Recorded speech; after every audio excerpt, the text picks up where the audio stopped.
সুনামগঞ্জের ধর্মপাশায় বিভিন্ন হাওরে বোরো ধানের চারা রোপণে ব্যস্ত সময় পার করছেন কৃষকরা। চারা রোপণের হিড়িক পড়েছে চারপাশে, এ যেন বিশাল এক প্রতিযোগিতার আয়োজন। এখন পর্যন্ত 17,055 হেক্টর জমিতে চারা রোপণ করা হয়েছে।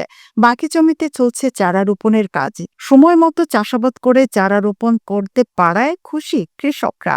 তবে তাদের দাবি, ফসল উৎপাদন করতে কৃষি উপকরণের দাম কমিয়ে আনা এবং সঠিক দামে ধান সংগ্রহ করলে লাভবান হবেন কৃষক, এগিয়ে যাবে দেশ।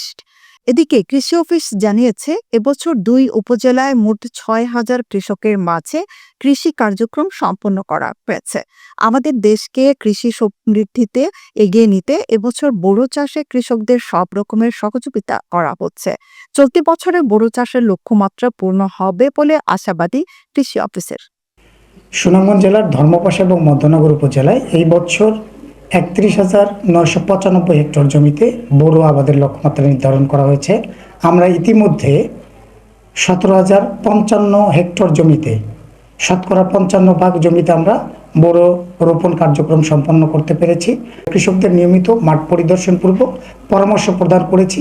কৃষকদের রোগ পোকামাকড় বালাই এবং অন্যান্য সমস্যা থাকলে সেই সমস্যার সমাধান আমরা দিতে চেষ্টা করেছি এবং আমরা সক্ষম হয়েছি।